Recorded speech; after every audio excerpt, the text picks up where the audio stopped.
charla detonante programada en el marco de este encuentro latinoamericano de museos, escucharnos, CECALAC, junto a la Fundación Museos de la Ciudad.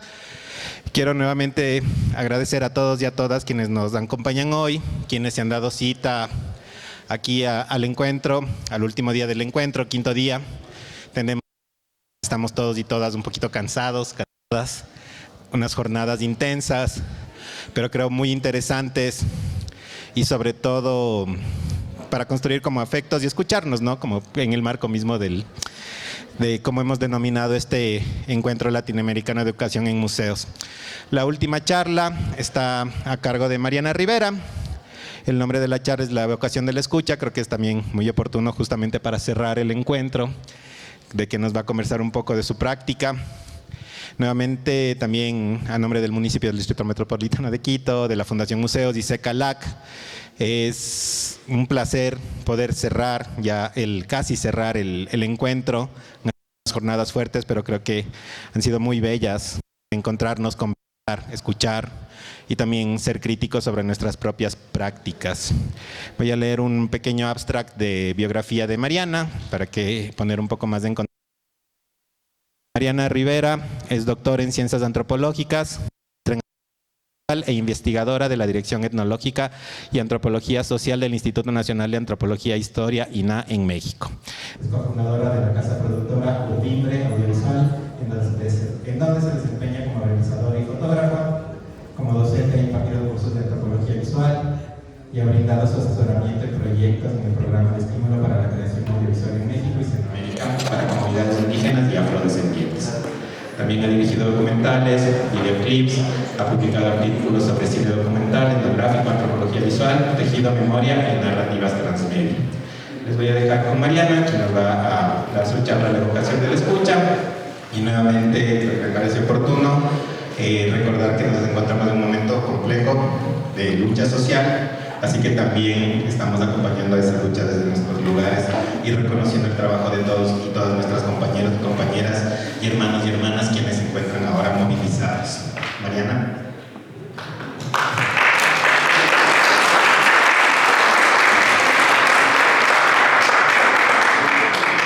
Buenas tardes, muchísimas gracias. Me siento muy honrada y muy contenta de haber tenido la oportunidad de compartir con todos ustedes esta semana de trabajo intenso.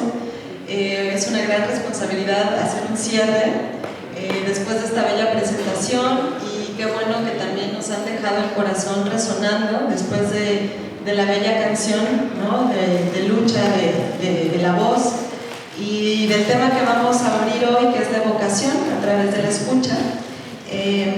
Entonces, bueno, pues antes de empezar y de presentar un poco más el trabajo de investigación que me ha llevado más o menos los últimos 15 años de mi vida en el contexto del tejido, de la memoria y por ende la sonoridad que habita el ejercicio de tejer, me encantaría si por favor pueden cerrar sus ojos, y voy a hacer un ejercicio de escucha para situarles en el lugar donde esta investigación tiene lugar. Así que presten atención y déjense envolver por estos sonidos.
para que nunca me dejes. Quisiera ser como el cielo que te alumbra con lucero. Quisiera ser de la tierra con la que se hizo tu pueblo, con la que se hizo tu casa, con la que se hizo el camino. Quisiera ser yo la tinta en el vestido de tu destino, para que nunca me dejes. Quisiera ser el robot para estar en tus manos, deshilar en tu dedo mientras te robas tu piel, que me pintes de colores para decorar tus flores, y después con un telar abrazado en tu cintura, decirte que no hay más pura mujer que tengo en mis brazos, reflejar en tus brazos por si me tuviera duda, que me acaricies tus manos mientras te digo que te amo, que al arrancarte en un suspiro quede entre tu tejido. Luego estar en tu piel decorando algunas flores, desnudarte y sin abril en esos días de calores, bañar contigo en el río, arroparte sin vestir. Y cuando de ti te desprendas, porque encuentres nuevas prendas que venden en el mercado, volverás de memoria a esa cosa del pasado. Espero que mi talento tenga todo lo que me amo. Así si yo te encuentro, sabré que me he dejado.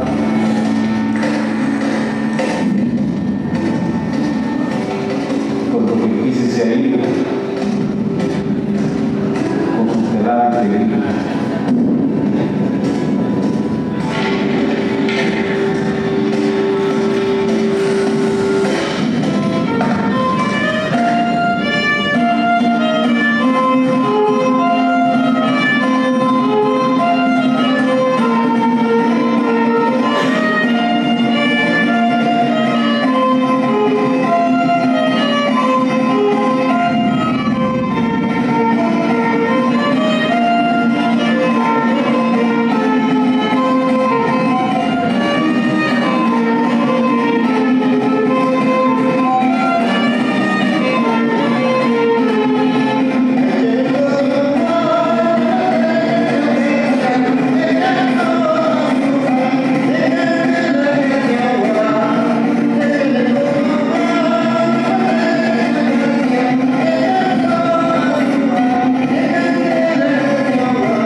Poco a poquito pueden ir volviendo a la sala.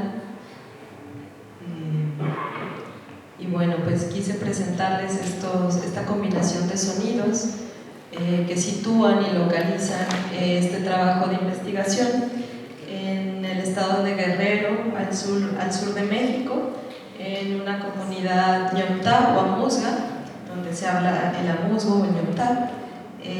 Y en este lugar pues habitan unas mujeres que son tejedoras de telar de cintura, y a este lugar pues llegué justamente atravesada, yo al ser tejedora, ser antropóloga, pero también soy documentalista. Me sentía muy atravesada por conocer cuáles eran esos lenguajes y esos secretos que alberga el telar de cintura, siendo yo pues de fuera de la comunidad, no hablaba la lengua ñontá. Entonces pues tuve que apelar a otros lenguajes y otras herramientas para pues conocer un poco más de ese entramado social y comunitario que existe y que transmiten las mujeres en su quehacer diario, trabajando en telar de cintura. Quisiera comenzar pues también agradeciendo a Jocelyn, que está aquí conmigo, que nos está apoyando con la interpretación de señas, y ella me preguntaba qué era la evocación. Y fue muy bonito porque ella me dice pues, que tiene que justamente investigar y saber qué significan ciertas palabras para poderlo traducir. Entonces, ya nos apagaron la luz, pero le decía que la evocación es justamente eso que sucede en nuestras emociones, en nuestras sensaciones, cuando ocurre un sonido, cuando ocurre un olor, un sabor que nos remite a una experiencia que ya hemos vivido. Y eso es profundamente afectivo, es profundamente removedor, digamos, de las sensaciones. Y entonces le pregunté que cuál sería el gesto de la evocación. Entonces me gustaría que Jocelyn nos haga el gesto de la evocación. ¿Cómo sería la evocación, Jocelyn? Eso. Me pareció tan hermoso ese gesto de algo que nos inunda, algo que nos llena por dentro y nos lleva a recordar. Entonces, bueno, me encantó este gesto. Finalmente la evocación también es un gesto. Y bueno, pues vamos a entrar en materia, y para ello quisiera como pues compartirles desde un piso común, que es la antropología, desde el ente desde el cual investigo, desde el cual observo y desde el cual escucho y siento, un poco como 4 nociones. Esto no es un manual, son 4 nociones que yo he como detectado, que han sido parte de mi caminar investigando el tejido a partir de lo sonoro, y que les comparto porque quizá en las prácticas que ustedes mismos realizan, en las investigaciones o en su quehacer, ahora veo que hay mucho interés por trabajar el tema del tejido. Entonces, bueno, quizá les puede aportar un poco estos 4 ejes, que el primero tiene que ver justo con lo que estudia la antropología sensorial, que son los regímenes acústicos o la forma en que culturalmente escuchamos, ¿no? Y eso cómo determina la creación de nuestras comunidades y cómo se va construyendo una identidad sonora, ¿no? ¿Qué valores, qué significados le atribuimos a esa forma de la escucha? Y aquí vienen conceptos como la percepción y la sensación, ¿no? Que la sensación tiene que ver con más esta sensación física, ¿no? Que atraviesa nuestro cuerpo ante ciertos estímulos, mientras que la percepción ya sería como la parte intelectual de darle significado a esa sensación. Aquí entrarían los aspectos metodológicos de cómo nos aproximamos a conocer la escucha o cómo utilizamos el sonido como un recurso metodológico para conocer el mundo. Y aquí es interesante porque se habla de una aproximación cultural al estudio de los sentidos o una aproximación sensorial al estudio de la cultura, ¿no? Que serían como estas 2 grandes vertientes de investigación. Y bueno, ahí les pongo algunas referencias por si luego quieren buscar quiénes han sido los antropólogos que han estimulado estas conversaciones, ¿no? House, Constant Clasten, Paul Stoller, David Le Breton, que son algunos de ellos. Y después vendría como la parte técnica, que también creo que es algo que nos apartamos mucho del saber y el conocer cómo grabamos, qué tipo de micrófonos, qué tipo de grabadoras, qué tipos de programa para grabar y documentar, y en el caso pues del audiovisual, cuáles son los procesos de postproducción sonora, ¿no? En qué consiste la edición, el diseño sonoro, la mezcla, la masterización. Y eso creo que son procesos que también deben interesarnos para poder lograr documentaciones pues mejor logradas y más asertivas. Y después tengo el sonido como creación y como narración, que ya sería como esta parte más experimental de creación de paisajes sonoros, y Murray Schafer es el que denomina paisaje sonoro y lo define como la clasificación y la jerarquización de los sonidos en la geografía sonora, ¿no? Que me parece un concepto bastante bonito. Y finalmente pues tenemos la música, la oralidad y la voz, es decir, el habla y la boca, a diferencia de su contraparte, que es la auralidad, la escucha.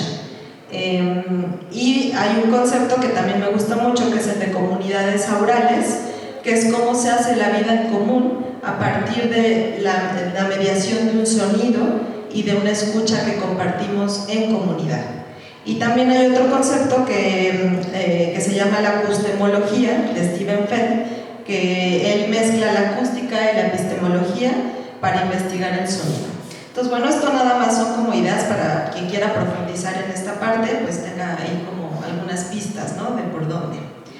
Y bueno, pues ya hemos venido hablando todos estos días de para qué sirve el sonido y de qué nos sirve escucharnos. Si el sonido tiene una narración y si lo podemos pensar como un lenguaje. Y aquí les comparto 4 ideas de por qué el sonido es tan importante, ¿no?, o de qué nos sirve escuchar. En primer lugar, es un modo de sobrevivencia. El sonido nos ubica en el espacio. Hay profundidad, movimiento, distancia, posición, amplitud, dimensión. Entonces, bueno, ese es el principal objetivo de escuchar. Pero también es el sentido del lazo social, ¿no?, porque es la voz humana lo que nos vincula comunitariamente, y en ese sentido tiene ese poder vinculante y afectivo. La escucha también nos lleva a una experiencia interna, ¿no? Por eso cuando escuchamos decimos hay que cerrar a veces los ojos para desconectarnos del mundo exterior, mientras que la vista pues es lo que nos permite ir hacia afuera, ¿no? Entonces, mientras que el sonido es una práctica completamente de interiorizar, la vista genera la sensación opuesta. Y finalmente el sonido nos ayuda a generar atmósferas narrativas, sensaciones, asociaciones, y lo más importante es que libera la imagen de su dimensión explicativa, y es ahí donde otra vez es evocativa. Y bueno, pues el último concepto, ya para entrar un poco más en materia de esta investigación, me gustaría proponerles la escucha etnográfica como un proceso pues encarnado que atraviesa el cuerpo de la persona que está recibiendo este estímulo, y que por supuesto está atravesado por una historia de vida y por un bagaje cultural, ¿no? Es decir, nuestra percepción del sonido no es naturalmente determinada, sino culturalmente construida. Y bueno, pues hay una antropóloga que también les recomiendo mucho que conozcan su trabajo, se llama Ana Lidia Domínguez. Ella escribió un libro que se llama La historia cultural del grito, y ella hace un análisis muy interesante, y ella habla de que la escucha está dividida, o sea, tiene 3 características. Una que es relacional, que es vinculante en torno a esto de las biografías, las memorias y las trayectorias, que es situado, ¿no?, que tiene un anclaje material y corporizado en el espacio y en el tiempo, y finalmente que es evocadora. Con esto nos referimos a que no necesariamente apela a una memoria visual, a una imagen visual, sino que es plenamente emocional, apela a las sensaciones, ¿no? Y por eso nos conmueve y nos toca tanto, por ejemplo, la canción que nos acaban de compartir, porque esa resonancia, esas vibraciones son profundamente, quizá ni siquiera tengan una explicación, ¿no?, como racional, va mucho más allá, es evocativa en ese sentido. Y bueno, Ana Lidia Domínguez también habla de las comunidades acústicas, que serían los integrantes que comparten un espacio audiofónico delimitado por una fuente sonora. Y aquí les quiero poner un ejemplo que me parece muy, muy interesante de lo que sería una comunidad acústica. Vamos a ver un minutito de este.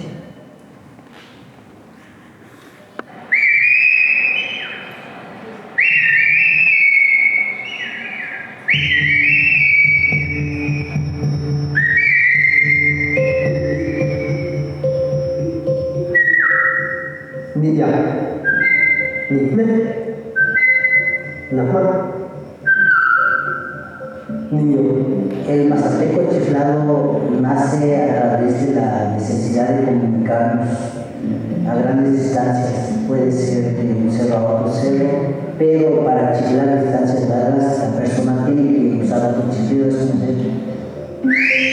Es muy espontáneo para nosotros. Si ahorita puedo hacer un chiflido hacia el primo que se encuentra allá afuera, sin verme me puede contestar.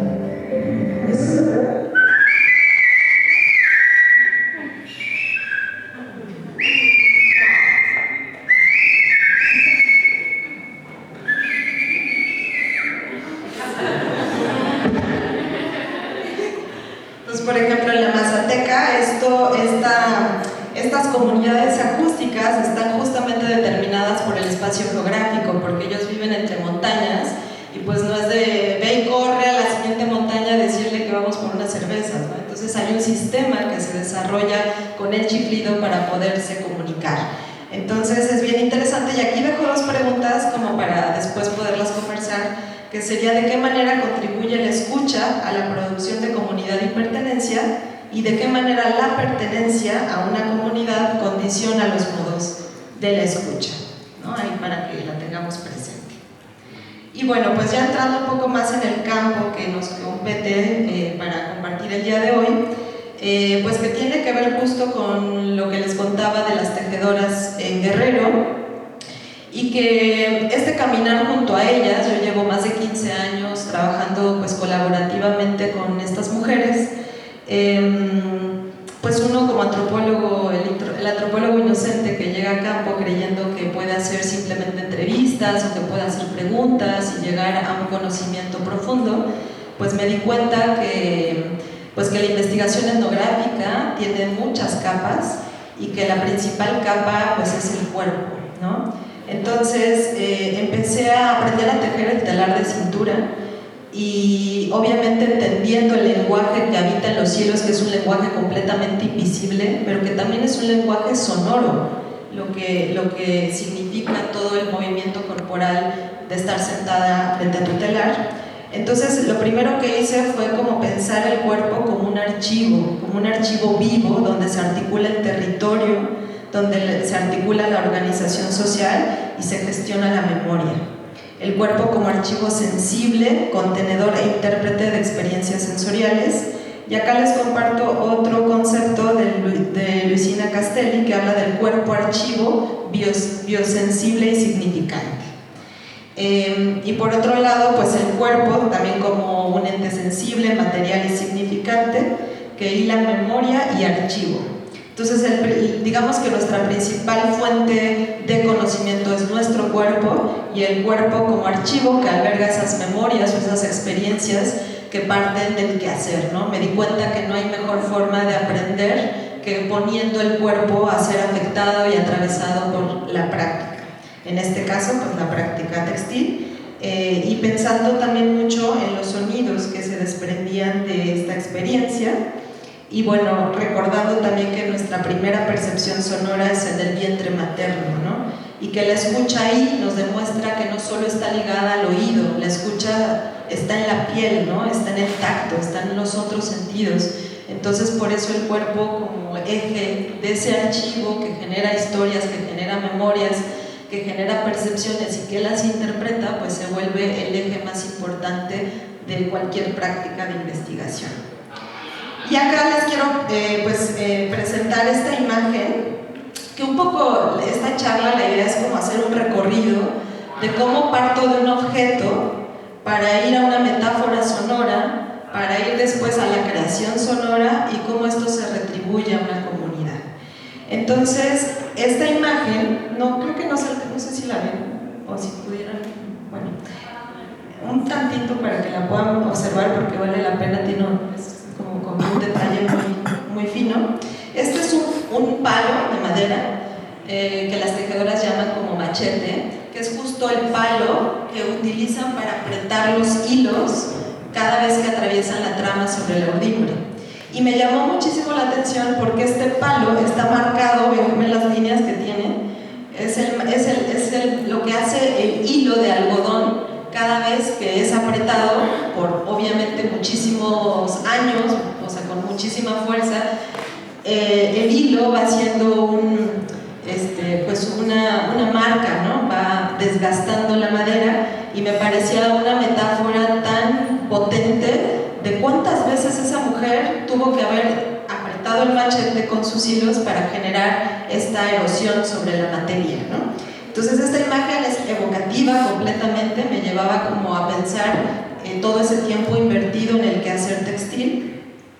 Y después, teniendo una conversación con otra tejedora, me contó una imagen sonora que me pareció detonante para el trabajo que vamos a ver ahora, que yo le preguntaba que cuáles eran los sonidos que extrañaba más de su comunidad, ¿no? Que ya no se escuchaban tanto.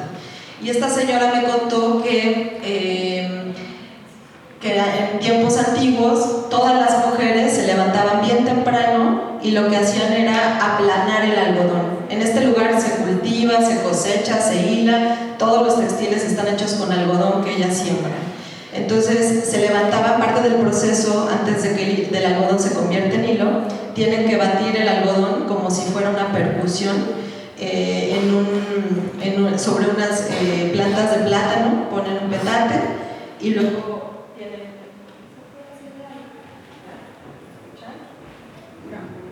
¿Me escuchan? Ahí está.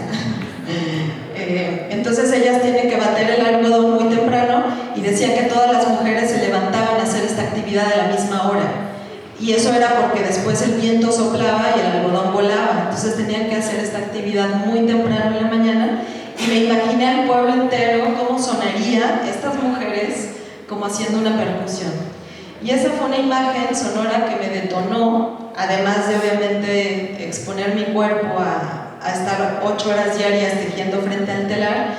Empecé a escuchar el ritmo, ¿no? A poner atención en los sonidos del proceso del textil. Primero cómo batían el algodón, pero ya en la práctica pues hay toda una serie de movimientos que desprenden ciertos sonidos y que me parecía como que creo que yo sentía que nadie había documentado esos sonidos, ¿no? Antes.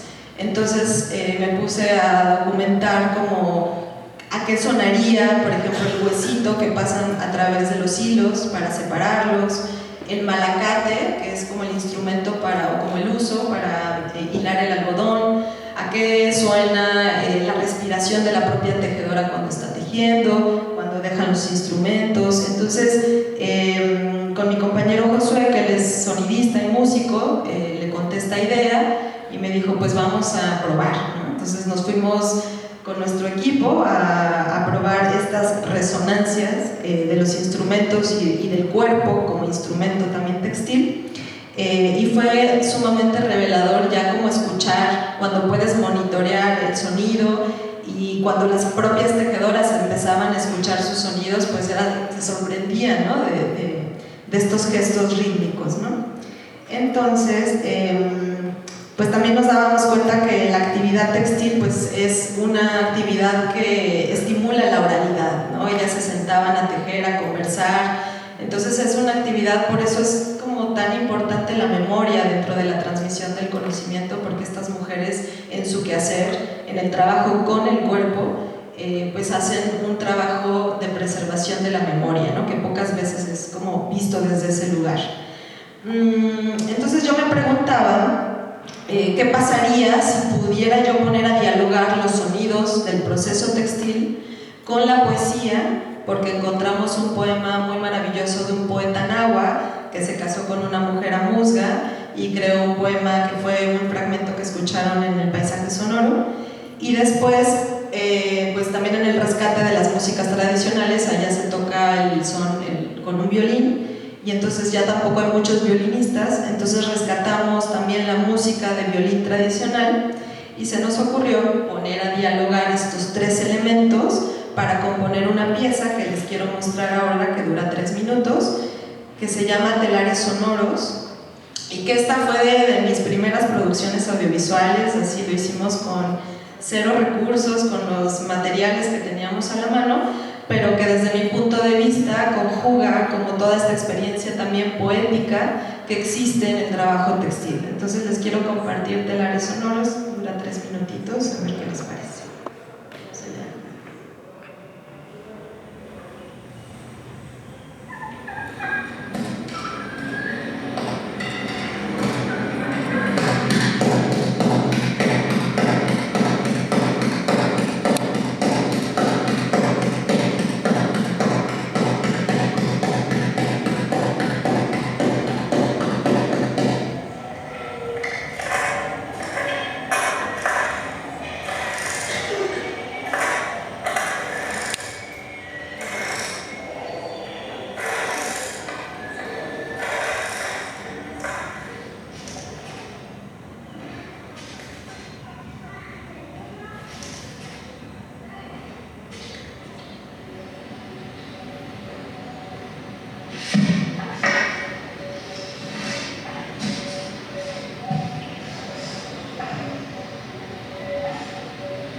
Entonces, bueno, Telares Sonoros pues fue el resultado de esta búsqueda, principalmente porque ante mi frustración por darme cuenta que había preguntas que no podía hacer en mi lengua y que me costaba muchísimo trabajo conectar con las nociones que ellas tenían de telar de cintura como un ser vivo. Entonces yo trataba como que dar ejemplos de lo que pasaba con el textil en Bolivia, de que si el tejido, si el telar tenía algún significado. Yo había leído que las culturas aymaras pues tenía mucho que ver con el acto sexual, el cruce de los hilos. Entonces bueno, yo quería entrar como en materia de todos estos simbolismos mucho más profundos, que cada que les preguntaba pues me decían, no, pues no te entiendo, no sé de qué me estás hablando. Entonces me costó muchísimo trabajo. Y cuando empecé a comunicarme más allá de la oralidad, a vincularme con el poder del sonido, del tejido, fue la manera extraordinaria que tuve de entablar un diálogo sobre eso que quería con ellas. Entonces lo que hicimos fue, después de capturar estos sonidos, compusimos Telares Sonoros y lo regresamos a la comunidad. Entonces hicimos una exposición de fotos, convocamos a las tejedoras, a don Feliciano, que le daba mucha risa al violinista porque él decía, es que ¿cómo hacen que la tejedora me acompañe mientras yo estoy tocando el violín, ¿no? Entonces siempre se nos quedó como esta idea de qué pasaría si lleváramos como este montaje a la realidad, ¿no? De hacer un ensamble real de tejedoras tocando ahí en vivo con don Feliciano, ¿no? Entonces esa fue una espinita que nos quedó y que ahora les voy a compartir lo que sucedió después. Pero lo que quiero decirles es que después de que vieron Telares Sonoros, justamente entendieron como esa pregunta que yo les hacía sobre el telar y el algodón, ¿no? Que era como un ser vivo, que era lo que ellas pensaban. Y bueno, a partir de eso pues lograron darme como unos testimonios muy interesantes. Por ejemplo, en su lengua, cuando ellas terminan de tejer el telar y van a cortar las hebras, dicen una expresión que dicen "Nkwe nam", que significa tu telar ha muerto.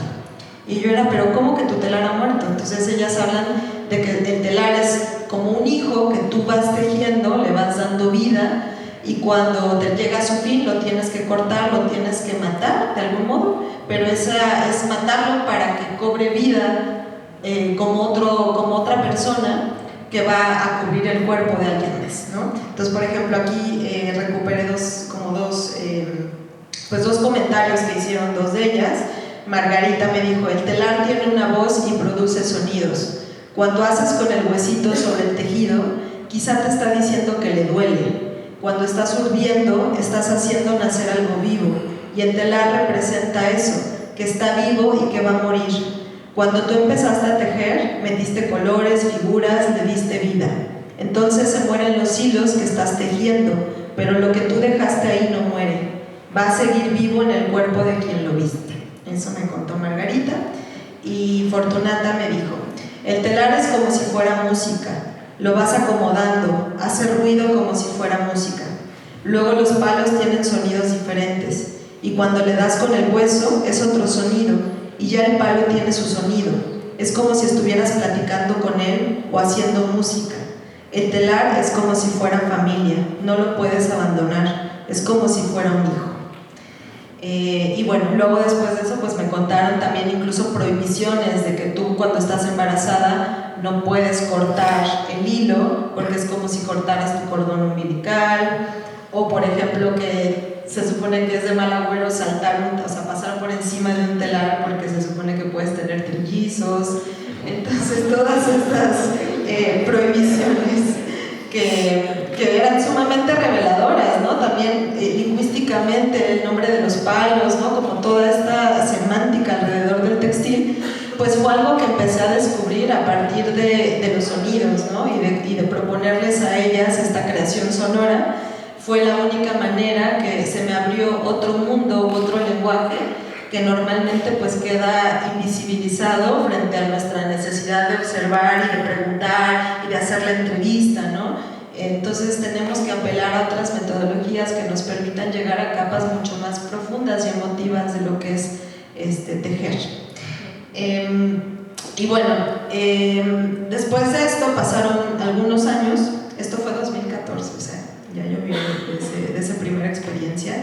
Y a lo largo de esos años fui trabajando diferentes pues, trabajos audiovisuales desde diferentes perspectivas, y en el 2018, desafortunadamente, ocurre el feminicidio de una de las compañeras tejedoras en manos de su esposo. Y este evento pues, nos trastocó a todas de una manera muy terrible. Y después de como 2 años de un proceso jurídico de lo que implica un feminicidio en una comunidad como Xochitlahuaca, donde ni siquiera hay peritos que hablen la lengua, donde tiene que tomar como una terapia para poder hacer la denuncia formal. La mamá de Silvia, que es la chica que asesinaron, ella no habla español. Entonces Yesenia, que es mi hermana, mi colega, mi compañera, que es la que narra Telares Sonoros, fue su acompañante, era la traductora. Entonces, bueno, nos fuimos dando cuenta de todas estas capas y todos estos vacíos en la justicia en México y pues en América Latina y el mundo frente a estas injusticias. Entonces nos preguntábamos qué podíamos hacer o desde qué lenguaje podíamos pues no sentir esta frustración ante su asesinato, y pensamos que el cine nos estaba regalando la oportunidad de contar una historia que hablara no desde el amarillismo, no desde lo punitivo, no desde señalar al asesino, porque finalmente ellas tienen que convivir con la familia del asesino pues, todos los días, no queríamos exponerlas. Entonces pensamos que queríamos hacer un documental donde se enalteciera el duelo colectivo y solidario que hacen la familia de Silvia, estas mujeres tejedoras, para honrar su memoria, y cómo el tejido se vuelve metáfora de unión, de poderse narrar desde su saber, y cómo ellas hacen como un duelo poético a partir de su propio quehacer. Entonces no vamos a ver obviamente la película completa, pero yo edité 2 fragmentos que les quiero mostrar ahora, en donde mezclamos por un lado el montaje que nos soñamos en el 2014 de Don Feliciano tocando en vivo con las tejedoras. Logramos hacer una partecita para el final de la película, y también retomamos esta experiencia de Telares Sonoros, pero ya con una musicalización y con una intención narrativa de esta parte como más climática de la película. La película se llama Flores de la Llanura, para quien en algún punto quiera verla, pues yo con mucho gusto les puedo compartir un link. Entonces me gustaría un poco que observen como estas capas sonoras, ¿no? Creo que la película inserta muy bien estas búsquedas, que ya la película fue producida en el 2021, ya llevábamos muchos años más de trabajar con ellas, y creo que pues ha ido evolucionando esta búsqueda pues estética, narrativa, y también de reivindicar las voces y la lucha de estas mujeres frente al feminicidio. Entonces vamos a ver un pedacito de Flores de la Llanura.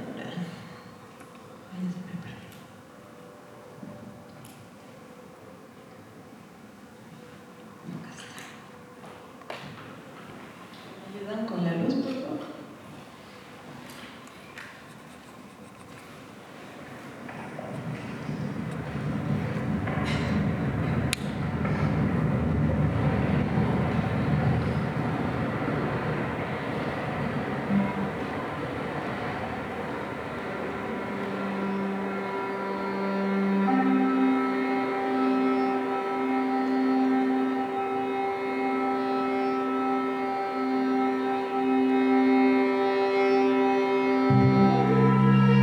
quỷ nằm đại tay cho nằm kỳ u ya nằm ăn quỷ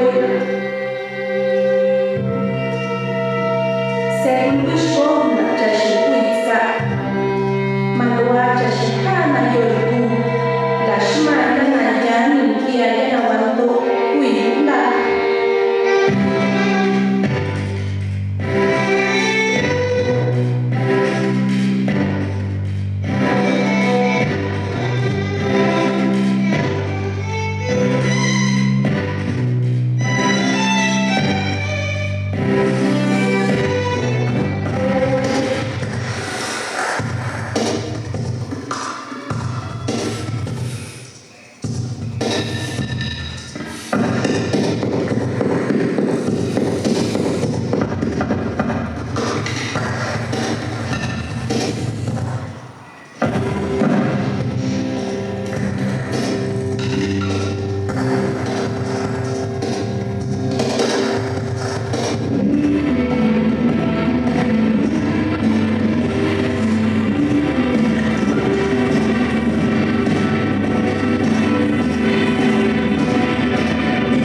la tiêu na cây ông disco na ni tua na do ke lo nde na kul ana tsewa waya na ni kia na ma kia do na tashma na tshina kwe za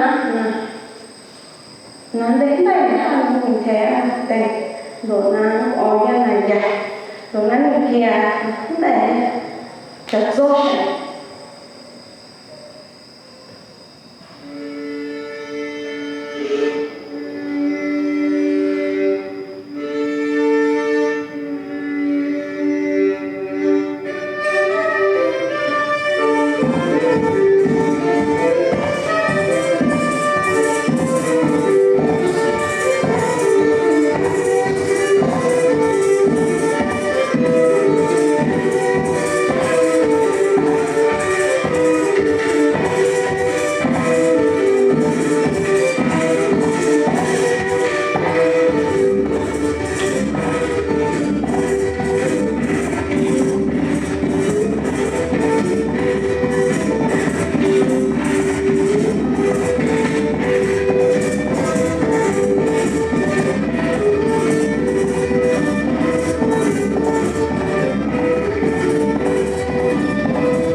También el antes y el después, y cómo, pues sí, lo sonoro pues es un recurso que nos ha ayudado mucho también para interpelar, para conocer, para dialogar, y en el caso pues de Flores de la Llanura creo que eso es una de las partes también más poéticas, y que siento que también el sonido es como hacerle justicia a toda la poesía y a todo el conocimiento que habita toda la tecnología que es el telar de cintura, ¿no? Entonces, bueno, eso fue como muy revelador para el proceso de esta investigación, y pues justo también con estas tejedoras y en colaboración también con colegas muy queridas de Colombia que también trabajan todo el tema del tejido y la memoria, y quienes han sido también mis pares, mis maestras, mis compañeras, pues he tenido la oportunidad de participar de 3 exposiciones textiles en donde participaron también las tejedoras de Xochitlahuaca. Una que fue en el 2015, que se llamó Tejer con el hilo de la memoria, puntadas de dignidad en medio de la guerra, y que surge justamente porque, bueno, yo empecé también con toda esta inquietud a partir de un viaje a Colombia que hice en el 2011, donde conocí por primera vez pues, el trabajo que hacían los costureros por la memoria. Particularmente estuve en el primer encuentro de Tejedoras por la Memoria en aquel 2011 o 2012, no me acuerdo, y donde pude por primera vez ver el poder político, el potencial que tenía el tejido para narrar las historias de violencia. Y yo me di cuenta que en México, a diferencia de Colombia, si bien tenemos una amplia variedad y tradición textil, pues todavía no se utilizaba tanto el tejido como una herramienta de denuncia, como una narrativa, como una forma de hacer memoria. Entonces a mí me interesaba mucho que, por ejemplo, las mujeres de esta región en Guerrero pudieran conocer otras formas de narrarse a través de lo que de por sí saben hacer.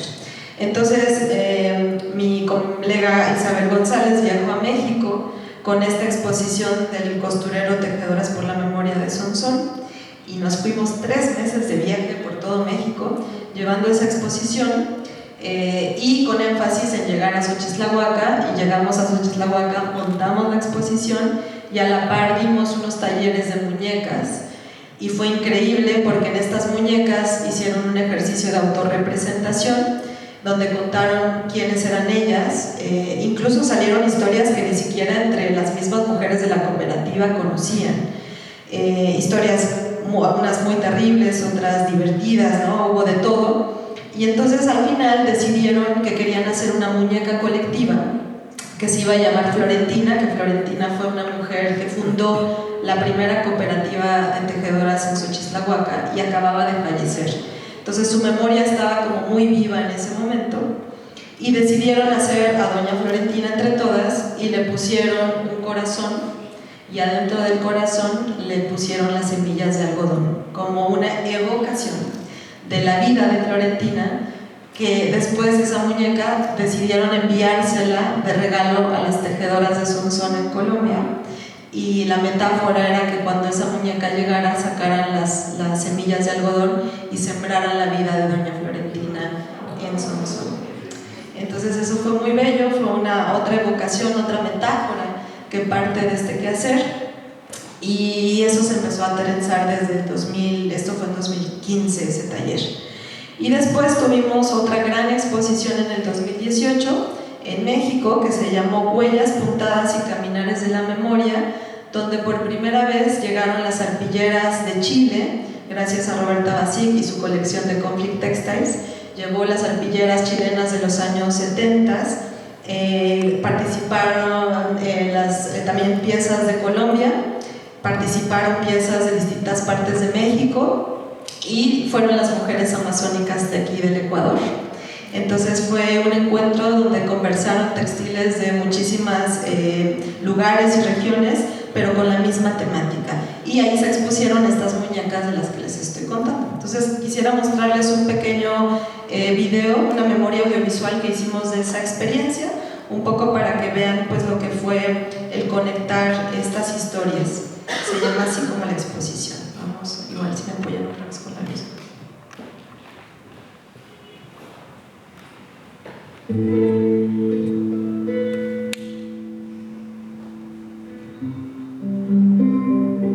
Mi hermana es una desaparecida de Argentina. En Argentina, lamentablemente, creamos el nombre de desaparecido. La gente no está ni muerta ni viva, está desaparecida. El plan de Villa era un plan sistemático de represión. Tenían planeado desaparecer a más de 30.000 personas.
realmente bonito encontrar mujeres y que el textil, y que el hilo, y que el bordado sea como lo que nos una. Soy Roberta Vázquez, soy curadora de Conflict Textiles.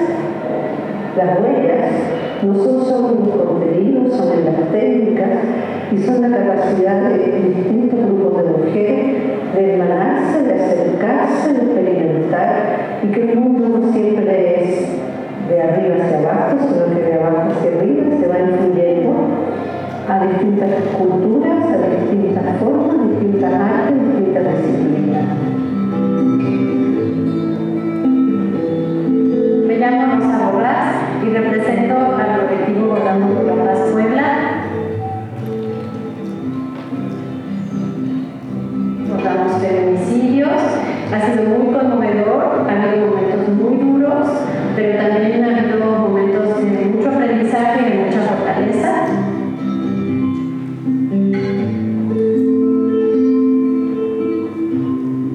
Mi nombre es Isabel González, vengo de Colombia.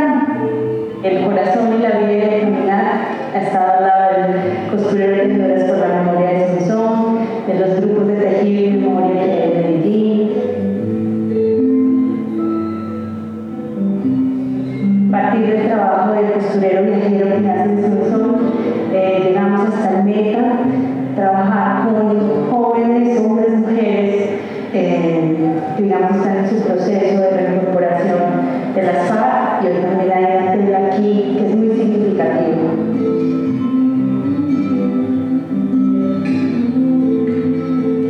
Hay que tener mucho compromiso, como cuando nos ponemos a tejer estas telas, que se ve el tiempo, la dedicación, un poco eso yo creo que nos sostiene Colombia. Una persistencia enorme, compartir y conocer esas experiencias es muy conmovedor. Escuchar el dolor del otro no alcanzan palabras ni siquiera para decirle, y lo único que queda es el abrazo, lo único que queda es sentarse al lado y decir hagamos algo juntos. Mi nombre es Berta Corona Banderas, vengo de Michoacán, familiares caminando por justicia. Mis familiares están desaparecidos a partir del 23 de septiembre de 2009, y desde ahí hemos tenido que caminar, buscar hasta encontrar. Nos llevamos demasiada tarea como organización porque no queremos ningún desaparecido más, queremos que encontremos a nuestros familiares. Es la lucha, es ahora sí que la clave de este caminar. Mi hijo es Patricio Barrera Corona, mi hermano Simón Corona Banderas y Rigoberto Mejía Mendoza. Soy Evangelina Contreras Ceja, vengo de la Guayana y pertenezco a la familia de Caminando por Justicia. Como en mi caso, pues es Tania Contreras Ceja, que es mi hija, desapareció de 19 años, tengo 6 años buscándola, no la puedo encontrar.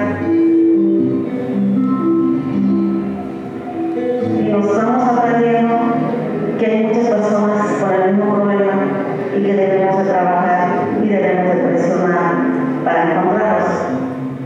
Mi nombre es Marcela Ruiz González, soy madre de Guillermo Alejandro Ortiz Ruiz y vengo del colectivo Familiares Caminando por Justicia. Es una emoción muy grande el ver todos estos trabajos realizados por mujeres.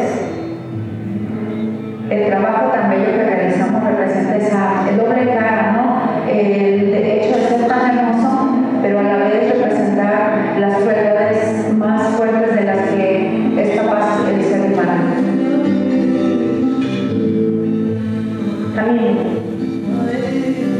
resistencia, esperanza, compromiso, aprendizaje. Vamos a continuar con más fuerza, con más corazón. Somos mujeres muy fuertes y que no dejaremos nuestra lucha.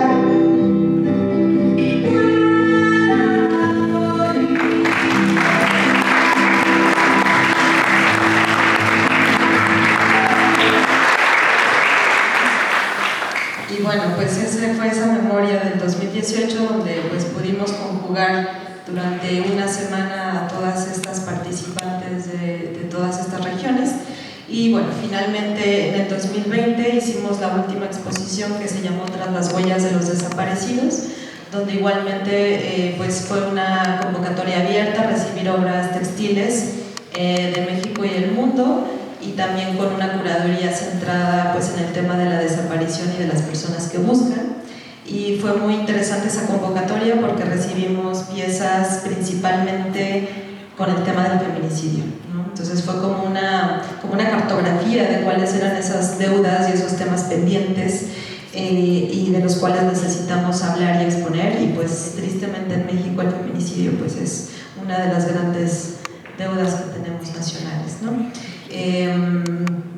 Y bueno, antes de, no sé, es que como se comieron media hora el evento pasado, no sé si todavía vamos a tener más tiempito, pero les quería compartir una pieza que hicimos para esta exposición última que se llama Tras las huellas de los desaparecidos, que fue una pieza que se llama Las Tres Alicias. Tenemos una compañera muy amiga que se llama Alicia de los Ríos Merino. Ella busca a su mamá desaparecida en el 78, bueno, ella es de Chihuahua, pero fue desaparecida en México durante la Guerra Sucia, y su madre se llamaba Alicia y su abuela se llama Alicia. Entonces, uno de los últimos testimonios que se supo de que Alicia iba a ser desaparecida fue que se recibió una llamada telefónica que hace Alicia, la desaparecida, a su hermana, y le llama por teléfono y le dice: soy Alicia, me van a desaparecer, búsquenme. Esa fue la última llamada que recibe su hermana. Y bueno, Alicia, hija, ha luchado todos estos años por esclarecer la desaparición de su madre. Ahora está llegando, gracias a unos abogados increíbles, a la Comisión de Derechos Humanos, está llegando pues a la conclusión de que su mamá fue lanzada en los vuelos de la muerte desde Acapulco.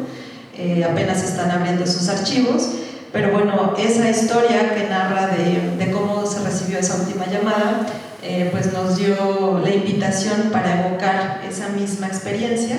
Entonces hicimos una instalación de la mesita de noche, de cómo sería la mesita de noche de la hermana de Alicia, y reprodujimos el audio. Le pedimos a Alicia, hija, que grabara esa frase, y entonces en el auricular del teléfono se reproducía en un loop esa pequeña frase, pero era muy interesante ver la reacción de los públicos que tomaban el teléfono para contestar, ¿no?, la llamada de Alicia.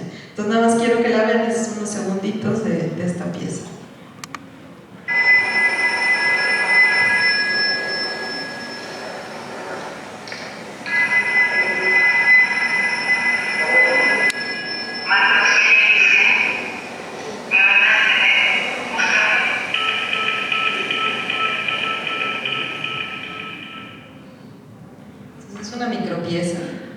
Pero que estaba justamente rodeada de esta exposición que se llamó Tras las huellas de los desaparecidos.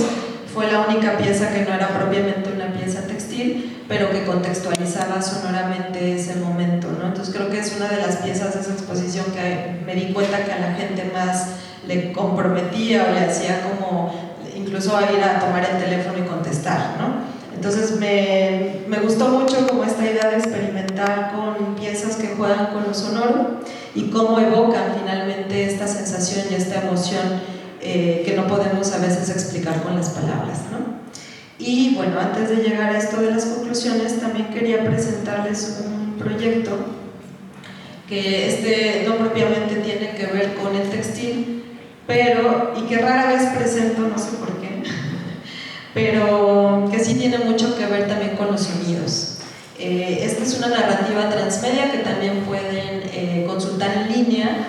Desde la página es www.oficioscreativos.mx, y es un mapeo del pueblo donde yo vivo, que es el pueblo de los Reyes Coyoacán en la Ciudad de México.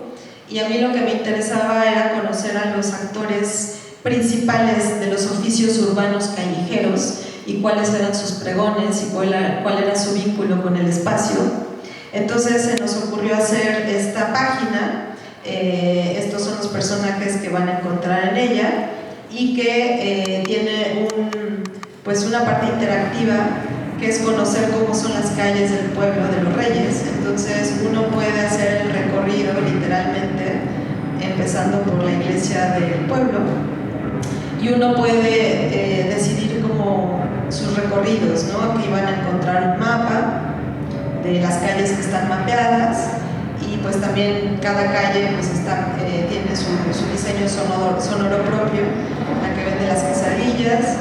Y entonces la idea es que la gente va encontrando en las calles tanto a los personajes que realizan los oficios como datos curiosos de cosas que pasaron en la historia de este pueblo, ¿no? Por ejemplo, vamos a llegar ahora a una intersección que trabajamos también con álbumes familiares. Entonces, por ejemplo, esta fotografía nos los dio el señor Cielo, que es el plomero del pueblo, y esta foto fue tomada en los años 70 justo en esa pared. Entonces uno puede ir al iconito de sonido y escuchar el testimonio del señor Rafael Cielo contando sobre esa fotografía, ¿no? Y luego uno puede avanzar y nos encontramos, por ejemplo, al primer personaje, que es Lucas, que vende el fierro viejo. Y entonces uno también puede entrar a este personaje y hay un pequeño documental de un día en la vida de ese trabajador. Pero la parte que más me interesaba pues, enseñarles era la lotería sonora que creamos, que esto también es una recopilación de los sonidos característicos del pueblo de los Reyes y es como un juego donde tú puedes activar los sonidos y crear tu propia sinfonía o tu melodía urbana. Entonces, por ejemplo,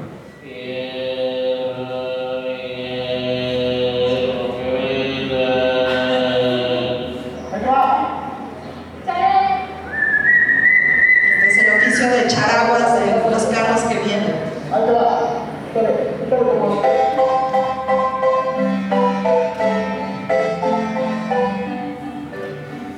Las campanas de la iglesia.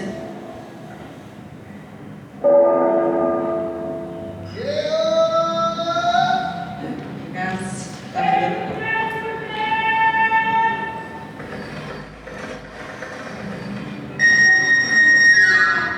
afilador, creo que también acá hay, ¿no? El afilador, el de los camotes.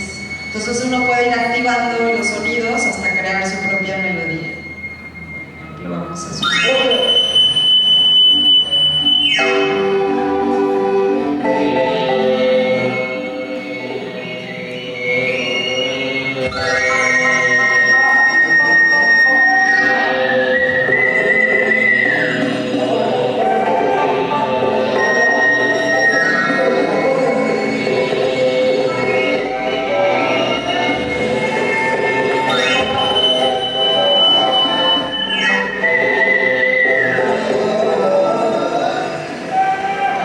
Una probadita lo puedo experimentar en sus casas, pero esto fue muy divertido hacer la lotería sonora. Tenemos memorias bordadas que aquí trabajamos. Como nos tocó la pandemia no pudimos hacer realmente el ejercicio de bordado con fotografías de los álbumes familiares, pero lo que hicimos fue escoger algunas de las fotos que las familias nos habían entregado y le pedimos a un artista que interviniera de acuerdo a los relatos que nos habían contado sobre esas fotografías, pues sus propios álbumes, y luego les regresamos como retribución, como un regalo ya la fotografía intervenida, ¿no? Y aquí incluso también tiene un botón donde podrían escuchar los testimonios de las fotografías, ¿no?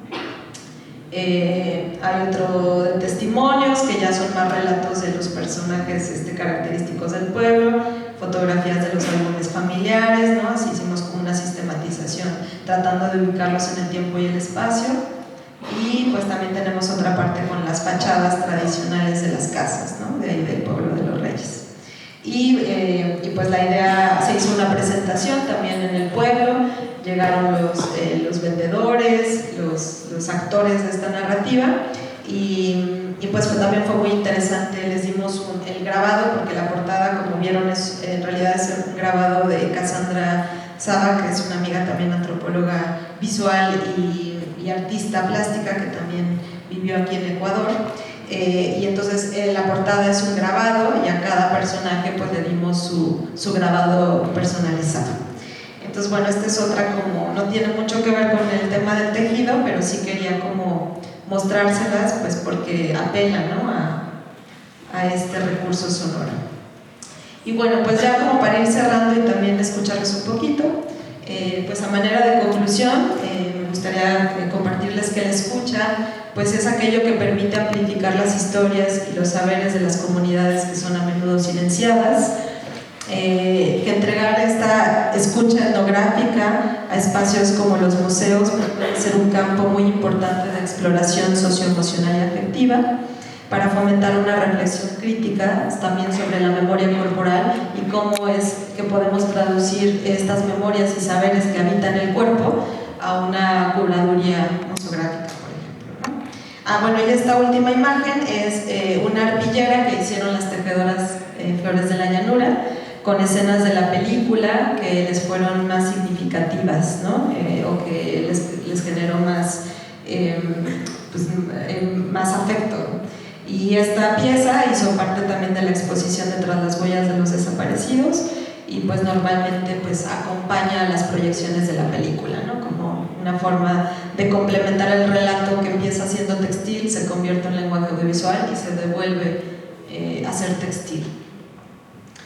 Y bueno, pues para pensar un poco también en las exposiciones que toquen estos temas o que recurran a los objetos textiles, sería pues dejar de pensar al textil como objeto para darle como este lugar que tiene como memoria de un cuerpo, que tiene un ritmo y que tiene una vida, representa una vida. Es un acto de justicia poética y política el sintonizar con estos sonidos, amplificar sus saberes que han sido históricamente silenciados y dar autoridad a la memoria sonora de las comunidades. También los sonidos nos invitan a preguntarnos qué es lo que realmente debemos conservar, si es la vibración del conocimiento encarnado o cómo preservar lo efímero que define lo perdurable. Con la escucha, el museo se convierte en un espacio activo y poroso, una plataforma para el encuentro sensorial donde la memoria no solo se exhibe, sino que se experimenta y resuena en nuestro cuerpo. Al dar voz a estos archivos corporales sonoros, la pregunta queda abierta: ¿qué nuevas responsabilidades éticas asumimos con las comunidades? Así que bueno, me gustaría cerrar aquí, también para poder escucharles. Y bueno, al final también quien quiera, aquí traigo algunos stickers de este proyecto de oficios creativos, también quien quiera llevarse un sticker, pues puede pasar aquí a tomar una. Y bueno, pues muchísimas gracias.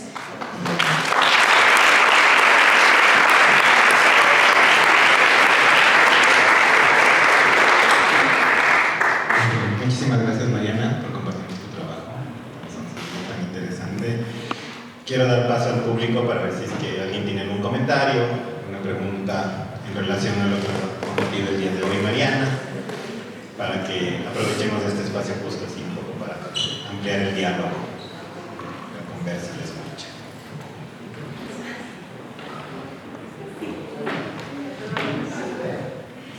Felicitaciones por este trabajo tan especial, sensible, que da la escucha, la voz también, la imagen de todo este contexto. Ay, la altura solo de mí. Hasta el último día la altura me falta, sí. Yo trabajo en el Museo de Arte Moderno de São Paulo. Muchos artistas modernos hacen pinturas de los trabajadores rurales y justamente en un contexto voy a compartir una experiencia poética que también es sensorial, porque por Cândido Portinari, que está en la Pinacoteca de São Paulo también, he pintado mucho los trabajadores, incluso las trabajadoras con la colheita del algodón y con todo el proceso. Y así, adelante de estas imágenes de las pinturas, En el Brasil es muy común, eso también quería preguntar, ¿no se canta en cuanto se repite el trabajo? No se canta. En el Brasil es distinto porque justamente en este bater hay un carozo, el algodón que se llama besouro es como que se asemilla al besouro porque es duro el carozo del algodón. Entonces se canta porque se quedan muy cansadas, es repetitivo el trabajo. Entonces hay una investigación de la cultura tradicional de Brasil con las canciones tradicionales, las canciones de trabajo. Se juegan versos, ¿sí? Se juega juego de versos, la poesía, en cuanto trabajas con el algodón. Entonces voy a cantar un juego de versos desde la hora que se bate el algodón, ¿sí? Sí. Y después quien quiera traduce, porque voy a cantar en português. O besouro é preto danado, ele é bem pretinho danado, chulei o besouro danado, bem chuliadinho danado, chora danado, chora danado, chora danado, chora. Cajueiro pequenino, carregadinho de flor, eu também sou pequenina, carregadinha de amor, eu danado, chora danado, chora danado, chora danado, chora. Chulear es un gesto también de tejer. Chulear, no sé cómo se diría. Sí. Así entonces canta. En la experiencia en el museo pusimos a cantar mirando y también jugando y haciendo nuestros propios versos, ¿sí? Es eso que quería compartir también. Muchas gracias.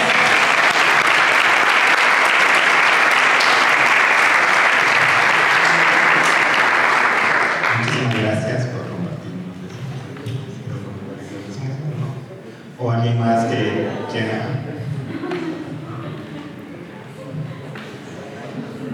Gracias, Mariana, por esa experiencia, que es bellísimo como la manera en la que se ha prestado atención atenta a algo que ha estado ahí desde hace mucho tiempo, ¿no? Viniendo de Colombia, yo empecé llorando en el evento, probablemente voy a terminar llorando, pero viniendo o sea, entiendo la necesidad tan importante de buscar múltiples lenguajes para contar aquello que es muy difícil de contar, ¿no?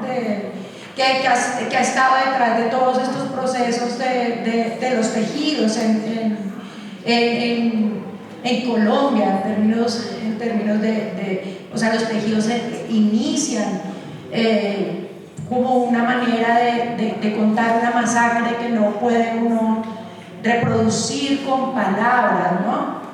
Ni los sonidos se pueden reproducir, y es muy interesante cómo empieza uno a contar, y no solamente a contar como la persona que está viviendo o que vivió este suceso, sino es la manera en la que otros que no lo hemos vivido lo podemos entender.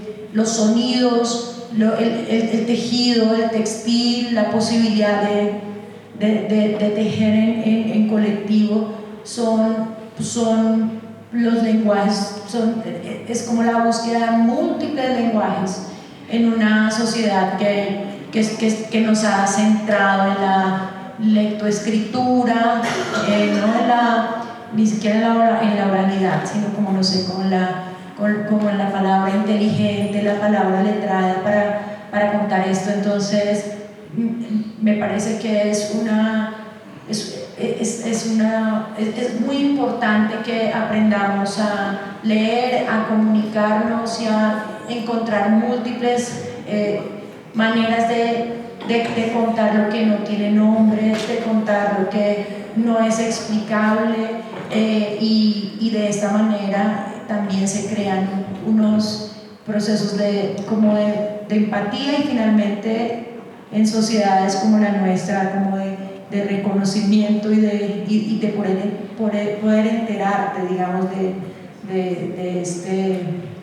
de todo aquello que ha estado para muchos como oculto, ¿no? Entonces, yo lo agradezco y lo entiendo, cada vez entiendo más la importancia de prestar atención a esto. Gracias.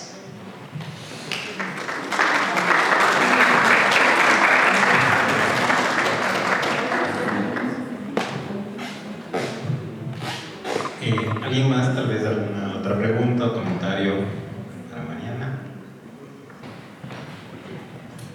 Muchas gracias por tu intervención. Creo que es muy importante estos espacios, poder estar aquí. Y nada, ayer me hizo pensar en esta publicación que estamos pasando ahorita, en el Egipto, y es de bordadas autoconvocadas, y dice: y el día de ayer, 25 de septiembre, en una marcha pacífica, fuimos violentadas física y psicológicamente. Nuestras telas fueron destruidas y robadas por la Policía Nacional. Entonces esto nos hace, creo que nos llega a todos, las realidades que estamos viviendo ahorita. Y muchas gracias.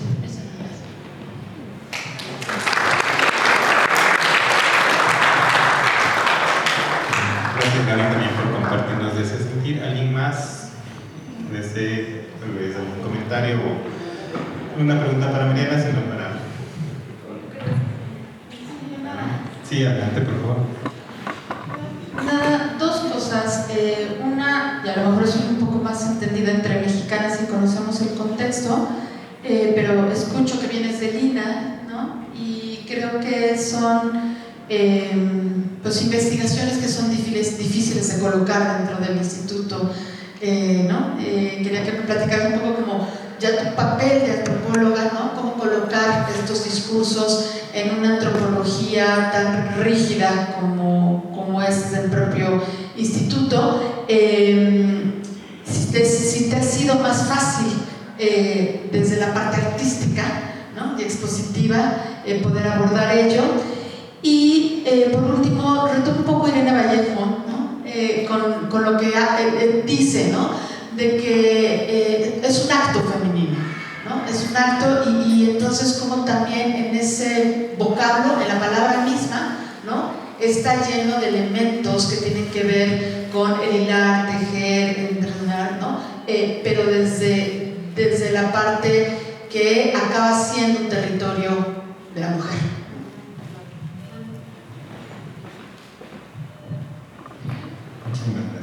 Silvana. Pues sí, se vincula como la intervención también de la compañera, ¿no? Nunca antes los hilos y las agujas habían sido elementos que fueran tan temidos por las instituciones gubernamentales o por la propia policía misma, ¿no?